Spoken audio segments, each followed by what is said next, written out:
Hi guys, मेरा नाम है साहिल खान और आज की वीडियो शुरू करते हैं। सबसे पहली न्यूज है रिलायंस रिटेल की। तो रिलायंस रिटेल के 1% खरीदने के लिए कतार इन्वेस्टमेंट अथॉरिटी ने 8278 करोड़ रुपीस दिए हैं। इसका मतलब इनकी जो एक्चुअल वैल्यू है, प्री मनी वैल्यू, वो 8.27 लाख करोड़ रुपीस हो जाती है। ये हम रिलायंस रिटेल की बात करके चल रहे हैं, मतलब हम क्लोज टू कह सकते हैं $100 बिलियन।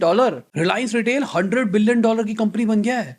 बहुत बड़ी चीज है। अगर देखा जाए, रिलायंस रिटेल दुनिया का फास्टेस्ट ग्रोइंग रिटेल चेन है। अभी मार्च 2023 को इन्होंने 2,60,000 करोड़ से ज्यादा का टर्नओवर रिपोर्ट किया था, जहां पर 9,181 करोड़ रुपीस का तो नेट प्रॉफिट रिपोर्ट किया था। तो देखा जाए, ये कंपनी बहुत अच्छे लेवल पे जा रही है। और दूसरी साइड अगर हम अडानी ग्रुप की बात करके चलते हैं, तो उन्होंने भी अपना रिकॉर्ड क्वार्टरली प्रॉफिट रिपोर्ट किया है। साथ में उनकी लिक्विडिटी भी बढ़ती हुई दिखाई दी है, मतलब उनके पास कैश इन हैंड बढ़ता हुआ दिखाई दिया है। जो उनका एबिटा है वो 42% से बढ़ता हुआ दिखाई दिया है। प्रीवियस ईयर से अगर हम कंपेयर करके चलते हैं, तो एबिटा इनका पहुंच गया है इस क्वार्टर के अंदर $2.8 बिलियन का अप्रॉक्स। और अगर देखा जाए, जो इनका कैश इक्विवेलेंट है वो 4.2% पे पहुंच गया, जो कि वो भी बढ़ता हुआ दिखाई दिया है। पिछले कुछ टाइम से अडानी ग्रुप पे बहुत एलिगेशंस लगाई गई थी कि भाई इनका बिजनेस मॉडल फॉल्टी है, इन्होंने बहुत लोन ले रखा है और बिजनेस करने के लिए कैश नहीं था। तो पहली बात तो अब कैश बढ़ता हुआ दिखाई दे रहा है, पॉजिटिव साइड। दूसरा, इनका प्रॉफिट भी बढ़ता हुआ दिखाई दे रहा है, अच्छी चीज है। क्या आप एडवांस डिजिटल मार्केटिंग सीखना चाहते हैं उससे, जो कि actual digital marketing agency run कर रहा है, जिसने मिलियंस ऑफ डॉलर्स की कैंपेन हैंडल की है? ज्यादा जानने के लिए नीचे लिंक पे क्लिक करें। अगली खबर क्विकर की है। तो क्विकर ने 49 करोड़ का रेवेन्यू रिपोर्ट किया है फाइनेंशियल ईयर 22 में, और ये कंपनी तकरीबन 3,000 करोड़ का लॉस ले चुकी है। अगर देखा जाए, अभी तक इन्होंने 3200 करोड़ की फंडिंग रेज करी है अपनी लाइफ टाइम में। यूनिकॉर्न कंपनी है कहने को तो, और इन्होंने जो पैसा कमाया है उसमें से रेफरल फीस और एडवर्टाइजिंग फीस ही है। रेफरल फीस की अगर हम बात करके चले, वो 24.53 करोड़ की है, और एडवर्टाइजिंग फीस है वो 21.71 करोड़ की है। बाकी जो इनके खर्चे हैं वो घटते हुए दिखाई दिए हैं। अगर देखा जाए, इनकी फाइनेंशियल कॉस्ट घटी है, इनका जो स्पेंड है वो भी इन्होंने घटाया है, अपनी आईटी कॉस्ट और लीगल कॉस्ट को भी इन्होंने घटाया है। पर फिर भी इन्होंने 21 करोड़ का लॉस रिपोर्ट किया है, और ये एक अच्छी चीज नहीं है। कंपनी 21 करोड़ का लॉस रिपोर्ट कर रही है, और कंपनी रेवेन्यू भी कुछ भी रिपोर्ट नहीं कर रही है। 49 करोड़ कुछ नहीं होता, और वो घटती हुई दिखाई दे रही है। कहने को यूनिकॉर्न है, ये है खत्म होने वाली कंपनी। हमने बात करी थी ना, कुछ कुछ कंपनियां होगी जो यूनिकॉर्न है और वो हमको पता लगेगा कि एग्जिस्ट ही नहीं करेगी। ये उन कंपनीज में से एक हो सकती है, क्योंकि देखो, समझ में नहीं आ रही कहानी ना। अगर आप अभी भी लॉस रिपोर्ट कर रहे हो, और मुझे लगता नहीं कि इसकी मार्केट अब कुछ रह गई है, लोग इसको ज्यादा यूज भी करते होंगे। आप करते हो नहीं करते, नीचे कमेंट के अंदर बताना। क्विकर का मार्केट शेयर भी घट गया है, साथ में आप पैसे भी नहीं कमा रहे हो, प्रॉफिट भी अभी अर्न नहीं कर पा रहे। 3,000 करोड़ का आपका लॉस है। मेरे को तो लगता है कभी पैसा चुका भी पाएंगे। अगली खबर एनवीडिया की है। तो अगर इनके थर्ड क्वार्टर की बात करके चले, वहां पर इनकी सेल्स 3 गुना हो गई है अगर पिछले साल से कंपेयर किया जाए तो, और ये एनालिस्ट के आंकड़ों से बहुत ऊपर है। और इसी चक्कर में इनके शेयर प्राइसेस भी बढ़ते हुए दिखाई दे रहे हैं। इसी साल अगर हम बात करके चले, 230% बढ़ा है इनका शेयर प्राइस। ये पहली $1 ट्रिलियन चिप मैन्युफैक्चरिंग कंपनी है, और यूएस मार्केट कैपिटलाइजेशन में अगर देखा जाए तो 5वीं सबसे बड़ी कंपनी है। जो इनका ईपीएस है, अर्निंग पर शेयर, वो $2.7 दिखाई दिया है। एस्टिमेट के हिसाब से $2.09 था, मतलब उससे ज्यादा किया है। एस्टिमेट के हिसाब से तो जो इनकी सेल थी ना, वो भी $12.61 बिलियन होनी थी, पर वो $16 बिलियन हुई है। तो अब सवाल आ रहा होगा, भाई एनवीडिया के लैपटॉप ज्यादा बिक रहे हैं, ग्राफिक कार्ड ज्यादा बिक रहे हैं।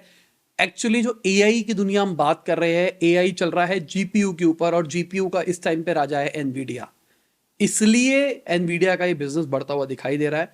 अभी मुझे लगता है कि अभी शायद आने वाले 1-2 क्वार्टर और बढ़ेगा।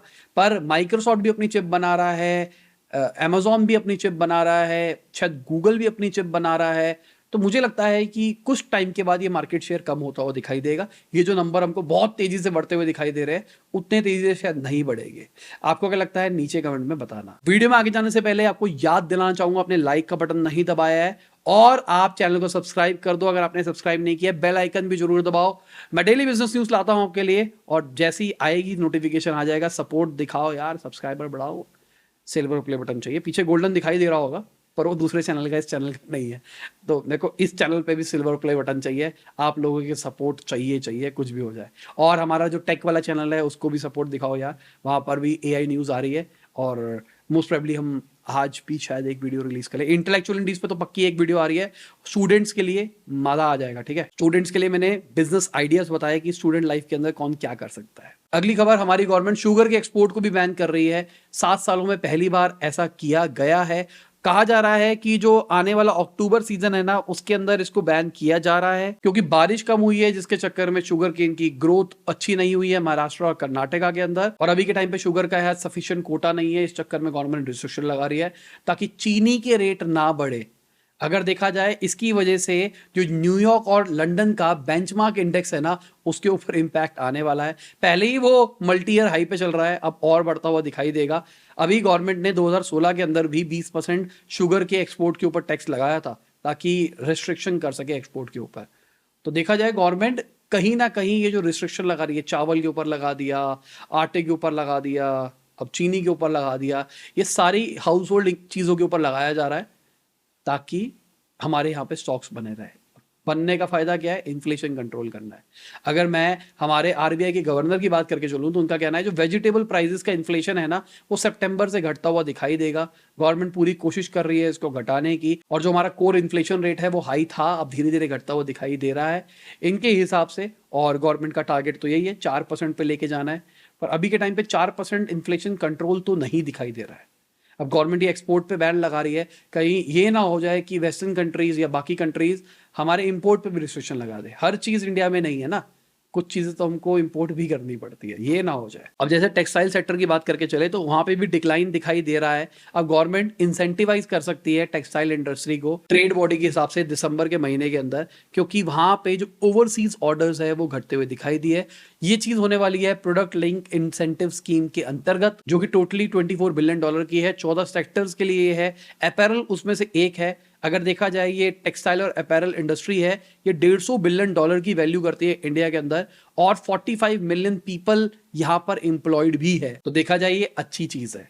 अगर मैं हॉस्पिटैलिटी सेक्टर की बात करके चलूँ, ये होटल्स होते हैं, लोग ट्रिप पे जाते हैं। अभी के टाइम पे जो स्मॉलर सिटीज है वहां पर स्पेंडिंग ज्यादा देखने को मिल रही है। अभी के टाइम पे देहरादून, हरिद्वार लोग ज्यादा घूमने के लिए जा रहे हैं, मतलब लोगों के लिए एक इंपॉर्टेंट डेस्टिनेशन हो गई है, क्योंकि वहां पर इंफ्रास्ट्रक्चर डेवलप होता हुआ दिखाई दिया है, रेलवे, रोड सब कुछ इंप्रूव होता हुआ दिखाई दिया है। बाकी ये बात तो माननी पड़ेगी, हरिद्वार, दिल्ली हरिद्वार रूट तो बहुत स्मूथ हो चुका है, तो बहुत सारे लोग दिल्ली हरिद्वार तो ऐसे ही चले जाते हैं, बस मन किया चलो मूर्थल पे पराठे खाने जाने थे, चलो हरिद्वार भी घुमाते हैं, ऐसा सीन हो रहा है। देहरादून मैंने इंजीनियरिंग करी है, मैं बहुत टाइम से नहीं गया, पर जब मैंने इंजीनियरिंग करी थी उस टाइम पे तो मैं दिल्ली वाला लड़का सर्वाइव नहीं कर पाता था, बहुत मेहनत होती थी देहरादून में मेरे लिए, क्योंकि मेरे को याद है मैकडी एक ही हुआ करता था, कोई मल्टीप्लेक्सेस नहीं हुआ करते, सिंगल स्क्रीन वाले होते थे। मेरे सारे सिंगल स्क्रीन वाले एक्सपीरियंस वहीं लिए और मज़ा था वो भी, पर कुछ कुछ चीज़ें थी जिसकी आदत थी, वो चीज़ नहीं थी। मॉल वॉल नहीं थे, ऑल्दो मैं उस टाइप का लड़का नहीं था, पर फिर भी ना वो आदत होती थी, तो कुछ ऐसा लग रहा था कि कट गए उस दुनिया से। अगली खबर ब्रिक्स की है, तो ब्रिक्स ने 6 और कंट्री को अपना नया मेंबर बना लिया है। अभी देखा जाए ब्रिक्स के अंदर Argentina, Iran, UAE, Saudi Arabia, Utopia और इजिप्ट नए मेंबर्स की लिस्ट में ज्वाइन किया है।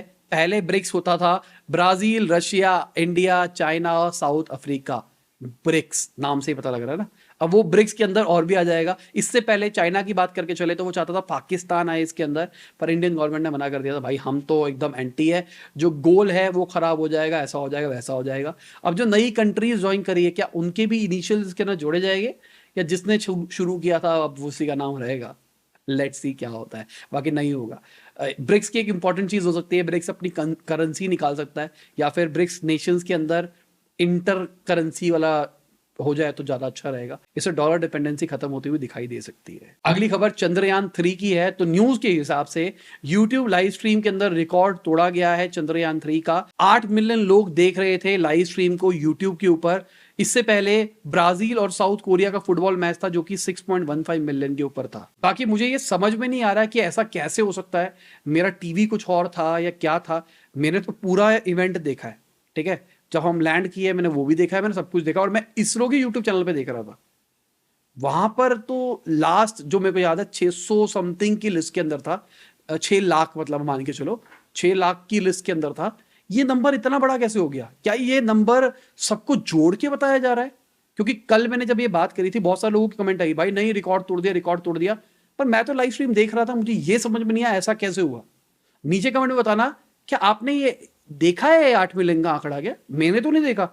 मेरे को ऐसा लग रहा है ये सारे नंबर्स को जोड़ के बताया जा रहा है, क्योंकि बहुत सारे लोग लाइव स्ट्रीम कर रहे थे, बहुत जगह पे लाइव स्ट्रीम हो रहा था। अगली खबर मार्केट की है, तो जो इंडेक्स है वो नीचे बंद हुए, लोगों ने दबा के प्रॉफिट बुकिंग करी है सेशन के एंड होते होते। सारी नजरें आज के ऊपर है कि भाई फ्राइडे को जो फेडरल रिजर्व के चेयरमैन है वो बताएंगे कि भाई इंटरेस्ट रेट की ट्रेजेक्ट्री क्या होने वाली है, मतलब फेड का रेट बढ़ेगा घटेगा, क्या होगा क्या नहीं होगा। बाकी ग्लोबल क्यूज की बात करके चले तो वो पॉजिटिव ही आ रहे हैं। यूएस मार्केट बढ़ती हुई दिखाई दी, यूरोपियन मार्केट भी बढ़ती हुई दिखाई दी।